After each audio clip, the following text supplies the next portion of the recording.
पता था हज़रत उमर को, उन्हें पता था कि नबी पाक अलैहिस्सलाम ने फरमाया है कि मेरे बाद अगर नबी होते तो खत्ताब के बेटे उमर होते। हज़रत अगर सारा ज़माना जानता था तो हज़रत उमर भी तो जानते थे ना कि हुजूर अलैहिस्सलाम ने फरमाया जिस गली से मेरा उमर गुजरे शैतान वो रास्ता ही बदल जाता है। अगर सारी दुनिया को पता है तो हज़रत उमर को भी तो पता है ना इस बात का कि 950 साल हज़रत जिब्रील अमीन जनाब उमर की शान बयान करे तो ख़त्म नहीं होती। अगर सारे ज़माने को इन बातों का पता था तो हज़रत उमर को भी तो पता था ना। उन्होंने क्यों नहीं खड़े होके कहा जी अल्हम्दुलिल्लाह जी मैं तो वो हूँ जिसको हुजूर ने दुनिया में जन्नत की बिशारत दी है, जी मैं तो वो हूँ, हुजूर ने फरमाया मेरे बाद नबी होते तो उमर होते। ये बात उन्होंने क्यों नहीं की? उन्होंने तो जहां भी बात की एक की बात की कि मैं तो ऊंट चराने वाले का बेटा हूं।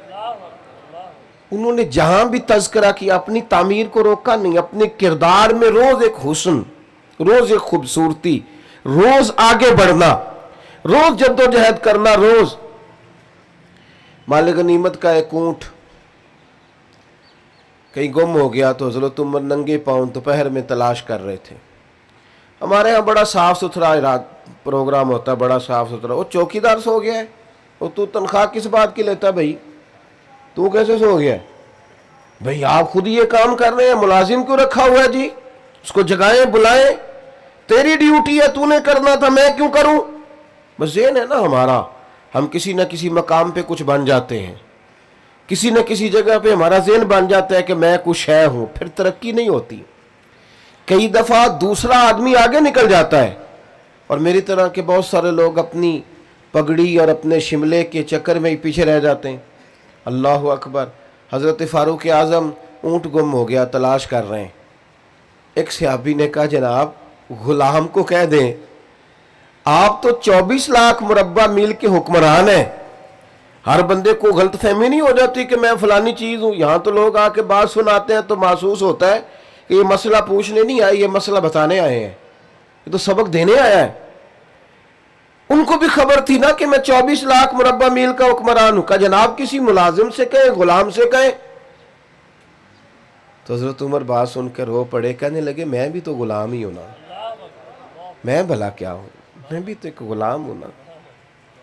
मैं भी से सबूत ना मंगो मैथों, ए भला नजरे करम कद होई, मैं जाना या दिल बर जाने गैर न जाने कोई। तो मैं मिस्कीन पुराना खादम किसे दर मिली न टोई, ए ते वासफ यार ने नजर जो की थी ते वासफ वासफ ही होई। वरना मैं जो हूं मुझे उसका पता है। भाई अपनी तामीर में, अपने किरदार में, अपने मामलात में रोज एक हुस्न, रोज एक खूबसूरती भरने की कोशिश की जाए। अच्छा से अच्छा अमल, बेहतर से बेहतर अमल। 50 साल नौकरी की है दीन की ख्वाजा अजमेर ने। कितने साल बोलिए? 50 साल। और उस नौकरी का नतीजा लाखों लोगों ने कलमा पढ़ा है। और उस ड्यूटी का नतीजा आपने जो अपने पीछे लोग छोड़े वो ख्वाजा कुतुबुद्दीन बख्तियार काकी जैसे हैं। और 50 साल नमाज पढ़ी। मैं ना अक्सर अपने दोस्तों से कहता हूँ, मैं कहता हूँ ये हदीस ना ख्वाजा साहब को भी आती थी और इमाम आज़म को भी आती थी और गौस पाक को भी आती थी। ये जो हदीस है ना कि आम आदमी सारी रात नमाज पढ़े और आलिम इशा की नमाज पढ़ के सो जाए और फजर तक सोया रहे तो फिर भी दर्जा आलिम का ही ज़्यादा। ये हदीस इमाम आज़म को भी तो आती थी ना, तो वो तो सारी रात ही नफल पढ़ते रहते थे। हालांकि उनसे बड़ा आलिम दोबारा पैदा उनके बाद आया, उनको भी तो आती थी ना। पर मेरी तरह एक आदमी जिसका दूर दूर तक वास्ता नहीं है इस हदीस के तहत आने में, वो भी अपने हक में कायल हो जाता है कि मेरे हक में आई ये बात, लिहाजा मुझे फटाफट इस पे गौर कर लेना चाहिए। कुछ ना कुछ तय करके, कुछ ना कुछ बन के हम बैठ जाते हैं। 50 साल नौकरी की हजरत अजमेरी ने और सारी सारी रात नफल पढ़े, सारा सारा दिन तबलीग की। आखिरी वक्त था, आखिरी अयाम चल रहे थे तो सारा सारा दिन रोते थे। तो गुलामों ने कहा सोने लोग तो गफलत में वक्त गुजार देते हैं और आपका ये हाल है कि आपने 50 साल ड्यूटी की है, इतने अमाल किए तो रोते क्यों हैं? फरमाने लगे यार तुम ठीक कहते हो, अमल तो हैं पर बारगाहें भी तो देखो ना कितनी बड़ी हैं। अमल तो हैं पर जब गौर से देखता हूं तो उन बारगाहों के काबिल नहीं है। रोज अपने किरदार में खूबसूरती पैदा करने की कोशिश करना, रोज कोशिश करना कि मेरे अंदर कोई अच्छी तब्दीली आ जाए, कुछ मैं बदल जाऊं। जब सवेरे मैं उठूं तो मैं यार अजीब बात है ना, पैसे मैं रोज ज्यादा कमाना चाहता हूं तो नफल क्यों नहीं ज्यादा पढ़ना चाहता। नबी पाक सल्लल्लाहु अलैहि वसल्लम ने फरमाया तुम थोड़े रिस्क पे राजी हो जाओ, अल्लाह तुम्हारी थोड़ी इबादत पे राजी हो जाएगा। अगर तुम्हें बहुत ज्यादा चाहिए तो सजदे भी तो बहुत ज्यादा चाहिए ना। लेकिन रोज एक नई गफलत अपने किरदार में बुलंदी लाने के लिए, यानी रोज बंदा गिने शुमार करे कि यार एक रात मेरी और गुजर गई है, अभी तक मैं सच का आदी नहीं हुआ। यार जमाना बीत गया, बाल सफेद होने लग गए, अभी तक मैं रिज़्क़े हलाल का आदी नहीं हुआ। कितना वक्त गुजर गया, जो 40 साल का हो गया उसकी तो ज्यादा गुजर गई, थोड़ी बाकी रह गई। तो मैं अभी तक मेरे अंदर कोई तब्दीली नहीं आई। और फिर इतने लोग, मैंने इतने जनाजे उठाए। हम ना सारी जिंदगी कहते रहते हैं ओ जनाब बस पता नहीं किस वक्त चले जाना है। तो भाई अगर इतना आपको यकीन है तो उसकी तैयारी क्या है। ये सच तो सारी दुनिया बोलती है पर आधा बोलती है, पता नहीं जी कब चले जाना है। भाई ये तो आधा सच है, इससे अगला भी तो बोलो ना, उस जाने की तैयारी क्या है। इससे अगला सच भी बोलो, उसके लिए अमल क्या है, उसके लिए किरदार क्या है।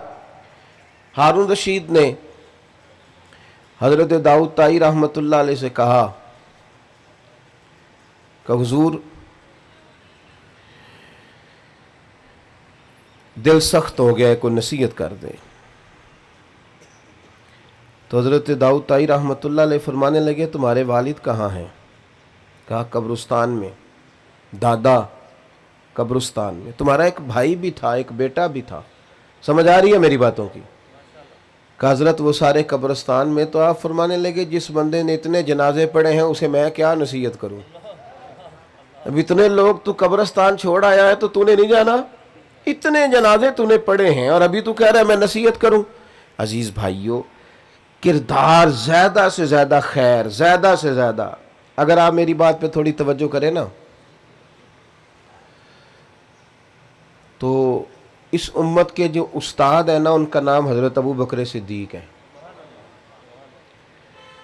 उम्मत मुस्लिमा ने किरदार की रोशनी, अमल की खूबसूरती, जज्बा इश्क रसूल सल्लल्लाहु अलैहि वसल्लम, हुजूर की ग़ुलामी, वफ़ा, अदब, ये सारा कुछ इस उम्मत ने हज़रत सिद्दीक़ अकबर से सीखा है। उन्होंने हुजूर के बाद सारी उम्मत को सिखाया है कि किस तरह तुमने हुजूर से रिश्ता रखना है। आप कभी गौर करें ना इस शख्स पर, ये ताजर भी थे, नबी करीम अलैहिस्सलाम की खिदमत में हर वक्त हाजिर बाश भी रहते थे, ड्यूटी भी करते थे। जिस तरह का हुजूर हुक्म करते वो हुक्म भी पूरा करते थे। लेकिन आप कभी खूबसूरती देखें ना तो इस तरह नहीं है कि मैं निस्बत वाला हूं तो मैं करीब। हमारे यहाँ ना एक बहुत बड़ा तबका वो भी पैदा हो गया है जो कहता है मेरी निस्बत बड़ी करीब किया तो मुझे खैर है। और कुछ नात खां भी हमें मिल गए हैं, कुछ वाइज मिल गए, कुछ कवाल मिल गए, जो जन्नत बस 3 4 5 मिनट की बात है, आप जन्नती हैं, इतनी सी बात है। और अगर ज़्यादा जल्दी जन्नत लेनी हो फिर आपके पास करारे नोटों की दथी होनी चाहिए और स्टेज के आपको करीब होना चाहिए। फिर तो बिल्कुल उसी वक्त नाम भी याद कर लिया जाता है और इश्क रसूल की डिग्री भी बांट दी जाती है, फिर तो बिल्कुल करीब है। भाई अम हसिब तुम मन तदखुलुल जन्ना, अल्लाह तो फरमाता है तुम आसान समझते हो जन्नत में चले जाओगे। ये तो बड़ा मुश्किल काम था, लेकिन यहाँ फटाफट ही लोग इस पर सवार हो गए। हजरत अबू बकर सिद्दीक को आप देखें, हुजूर ने एक दिन पूछा, यूं सहाबा की सफ़ें, पूछा आज किसी ने रोज़ा रखा है। अर्ज़ की हुजूर मैंने रखा है। फरमाया आज किसी ने मिस्कीन को खाना खिलाया है। या रसूलल्लाह मैंने खिलाया है। आज किसी ने कोई जनाजा पढ़ा है। या रसूलल्लाह मैंने पढ़ा है। हुजूर ने फरमाया अबू बकर ये जो सलाहियतें तेरे अंदर है ना, अगर किसी बंदे में जमा हो जाए ना तो अल्लाह ताला उसे जन्नत ही अता फरमाता है, उसका लाजमी नतीजा जन्नत है। ये देखें, जनाजा भी पढ़ रहे हैं, जो नबी करीम की नौकरी है वो अपनी जगह पे कायम है, जनाजे भी हैं, सदकात भी है, खैरात भी। इसके बाद आप देखें, हजरत उमर फारूक रदी अल्लाह ताला अन्हु फरमाते हैं कि बूढ़ी अम्मा का काम भी कर आते थे हजरत सिद्दीक अकबर घर का जाके, उसके बर्तन भी मांज आते थे, बर्तन भी। कौन? अमीरुल मोमिनीन, खलीफा वक्त।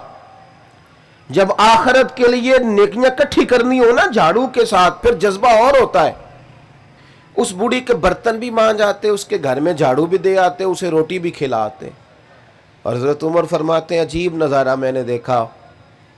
जनाब सिद्दीक अकबर के विसाल को तीसरा दिन था और मैं असर की नमाज के बाद मस्जिद नबवी शरीफ में बैठा था।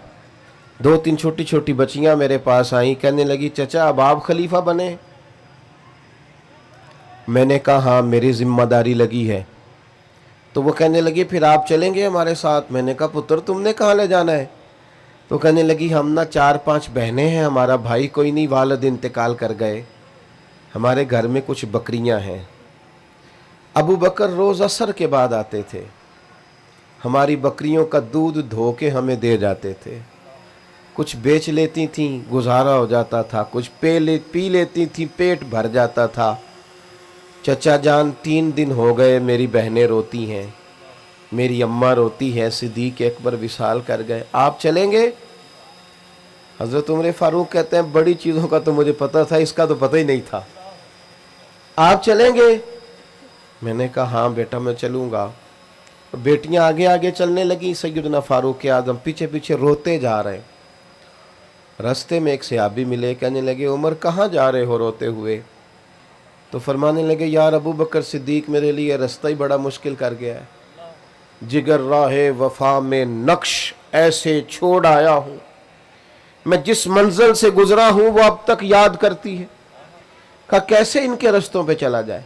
अपने किरदार में रोज़ एक नेकी को शामिल करना, कुछ ना कुछ।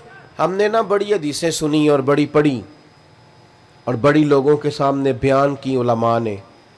मैं बस बड़ी जल्दी बात ख़त्म करने लगा हूँ, आप मेरी बात पर तवज्जो करें। हमने 20 दफ़ा अपने उलमा से सुना कि जो बंदा सड़क से दरख्त काट दिया, जिसने कि ये दरख्त रुकावट बनता था, वो बंदा जन्नत में गया। जिसने कांटा उठा दिया, रोड़ा उठा दिया, वो जन्नत में गया। सुनी ना हदीस हमने? हाँ ना तो करे ना। लेकिन मेरा सवाल ये है कि इतने लोगों ने हदीसें सुनी, फिर रोड़े उठाए क्यों नहीं जा रहे सड़कों से? फिर तो वहीं कीचड़ सारा फेंका जाता है, कचरा फेंका जाता है। इतनी दफ़ा सुनी ये हदीस, शायद हर बंदे को याद हो कि एक तवाइफ ने कुत्ते को पानी पिलाया था तो रब ने उसकी बख्शिश कर दी। सबको आती है? हाँ तो करे ना यार, आपको भी आती है जी, सबको पता है ना हदीस पाक का। लेकिन मेरे रोड पे तो कुत्ता अगर मर जाए सड़क पे, तो मरे हुए को भी कोई लकड़ी से उठा के साइड पे नहीं करता, वो गाड़ियों के टायरों के साथ मसला जाता है, मसला जाता है वो, और उसका गोश्त टायरों से लगकर सड़क से उठता है। भाई ये हदीस तो गूंजी हर जुमे में कि कुत्ते को पानी पिलाने वाली बीबी बख्शी गई, तो इस जख्मी कुत्ते को किसने उठाना था? मरे हुए को रोड से साइड पे ही कोई कर देता। क्या हमने दीन सिर्फ यह है कि तकरीबात की नजर कर दिया है, कानों की जायके के लिए रह गया है? हमारा वज़न बन गया कि हमने तकरीर सुननी है जुमे वाले दिन 30 मिनट की, 40 मिनट की। ये तो सारे का सारा दीन अमल के लिए आया है। मैं बरतानिया में रोड पे सफ़र कर रहा था तो एक जगह पे ट्रैफिक ब्लॉक हो गई,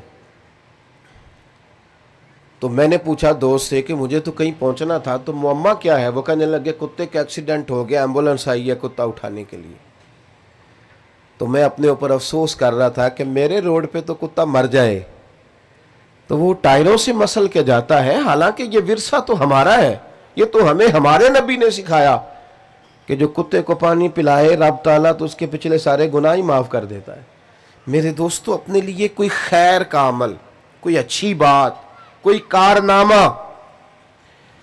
कल मुझे, पहले भी खैर मैं इस सवाल का जवाब दे चुका हूँ, कल सुबह एक दोस्त ने मुझे मैसेज किया कि ये ज़रा सवाल का जवाब दे। मैंने सुना है किसी ने कहा है कि मस्जिद में सीमेंट का तोड़ा देने से बेहतर है किसी गरीब को आटे का थैला दे दिया जाए। मैंने कहा यार ये नई शरारत है, इसका माना है, मेरी बात की समझ आ रही है? यानी कोई ऐसी बात छेड़ो जिससे लोग बहस करें। तो मैंने कहा उसे को चल यार तू थैला ही दे तो सही ना, कुछ तो करना, कोई काम तो कर मेरे भाई, रट्टा डालने की क्या जरूरत है, कोई नेकी करो। बाकी अगर आप मुझसे पूछें तो कायनात में सबसे ज्यादा गरीबों की बात मेरे नबी पाक ने की है, पर हुजूर ने मदीने आके पहले मस्जिद बनाई थी, मस्जिद पहले बनाई थी। हमने कुछ करना नहीं। मैं आपको बताऊं, मेरी गली में जितने गरीब लोग हैं ना, मेरा ख्याल है गली के अमीर लोग ही मिले तो उन गरीबों के ऊपर दस्ते शफकत रखा जा सकता है। लेकिन मैं तो अपने महल को डबल करना चाहता हूं, मुझे गरीबों से क्या लगे। मेरा तो मामला सिर्फ इस हद तक है कि मेरा घर बचता है कि नहीं। ऐसी हवा चली है, हर शख्स सोचता है तमाम शहर जले, बस एक मेरा घर न जले, मर जाए सारी दुनिया मैं बच जाऊं। ये सोच मुसलमान की नहीं, ये खुद गर्ज लोगों की सोच है। ये लोगों की सोच है जो अपने लिए जीते हैं और अपने लिए ही मर जाएंगे। बात खत्म करने लगा हूं, आप तवज्जो करेंगे। एक 100 घर था मदीना मुनव्वरा में। कितना जी? 100 घर। उस 100 घर में 3 वक्त रोटी भी जाती थी, बच्चों के कपड़े भी जाते थे, कोई बीमार होता था तो दवा के पैसे भी जाते थे। 100 घर था। और मेरी तरफ देखना मेरे यारो, 100 घर में रोटी जाती थी, पर किसी को पता नहीं था कौन दे जाता है। इमाम अबू नईम को पढ़े, उन्होंने लिखा है 100 घर। एक आदमी नकाब पोश रात को आता है, दरवाजे पे खाना दे जाता है, नाम पूछो तो नाराज होता है, उससे पूछो आप कौन है तो नाराज हो जाता है। 100 घर में रोटी जाती है, 100 घर में। फिर अचानक कई साल लंगर आता रहा, खाने आते रहे, फिर अचानक खाना आना बंद हुआ। फिर गरीबों के बच्चे एक दूसरे से पूछने लगे, तेरे घर भी रोटी नहीं आती, तेरे घर भी नहीं आती? अखां जदों मीटियां जमाना मैनू रोवेगा, अपना ते अपना बेगाना मैनू रोवेगा। जदों ना मैं दिसया मैं खारा नू मेखाने विच, फिर जाम टुट जाणगे, ये मेखाना मैनू रोवेगा। कई लुक लुक रोणगे ते कई बुक बुक रोणगे, गलियां दा याना ते सियाना मैनू रोवेगा। वो पता करो यार, कब से नहीं तेरे घर आया? जब लोग तारीखें मिलाने लगे तो एक ने कहा मेरे घर 18 मुहर्रम से नहीं, उसने कहा हाँ हाँ 18 मुहर्रम से मेरे घर भी नहीं आया, वो फलां घर भी 18 मुहर्रम से नहीं आया खाना। जब तहकीक शुरू हुई तो पता चला, पता करो 18 मुहर्रम को किसका इंतकाल हुआ है। जब लोग ढूंढने लगे तो पता चला 18 मुहर्रम को इमाम ज़ैनुल आबिदीन का इंतकाल हुआ। इमाम अली मकाम का शहजादा अपने पुश्त पर आटे की बोरियां रख के गरीबों के घरों में पहुंचाता। साहिबजादे कहते हैं, मैं कहता अब्बा जी आप बूढ़े हैं, वजन उठाते हैं, मैं ना दे आऊं? तो फरमाते पुत्र अगर तू जाएगा तो फिर तुझे उस गरीब का नाम भी मुझे बताना पड़ेगा, और मैं किसी को रुसवा नहीं कर सकता, ये मेरा और मेरे रब का राज है।